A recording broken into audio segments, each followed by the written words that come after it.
Hello, আসসালামু আলাইকুম। সবাই কেমন আছো? আশা করি সবাই ভালো আছো। তোমাদের দোয়াতে আমি অনেক ভালো আছি। তো আজকে শুটিং করতে যে এটা আমার সাথে কী হলো, চলো আমি বিষয়টা খুলে বলি। সকাল সকাল ঘুম থেকে উঠেছিলাম, শুটিংয়ে দেখলাম শুটিংয়ের লোকেশনের সঙ্গে চলে আসা। তারপর দেখি নায়কটা চলে আসে, অবশ্যই নায়িকা লেগে আমরা অপেক্ষা করি। তো অনেকক্ষণ অপেক্ষা করার পর ফাইনালি নায়িকাও চলে আসে। তারপরে শুটিং চালু হবে, শুরু হবে। তো আমরা বিশাল ইন্টারেস্ট আছি শুটিং চালু হবে দেখবো বলে। তো অবশ্যই ক্যামেরা অন করে রোল বলে ক্যামেরা উপরে চাপিয়ে অবশ্যই শ্যুট শুরু হয়ে যায়। তো শ্যুটের সময় এত সুন্দর লাগছে শ্যুট করতে, কি বলবো ভাই, দারুণ লাগছে। এই যে জায়গাটা এসেছি না, সেই জায়গাটা সাংঘাতে ভাই, এত সুন্দর জায়গা। এই যে বাবা জন্মে আমি প্রথম দেখলাম এত সুন্দর জায়গা ভাই। তো জায়গাটার লোকেশনও খুবই সুন্দর। তো নায়িকাটাকে খুবই ভালো লাগলো, ওদের সাথে দেখা হলো, কথা বললাম, খুবই ভালো লাগলো। তো জায়গাটা বাস তোমরা দেখে নাও, কত সুন্দর জায়গাটা।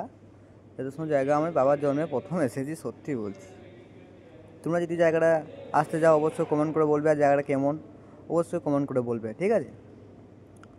তো এবারে শুটিং শেষ অবস্থায় আমরা চলে যাই রুমের দিকে।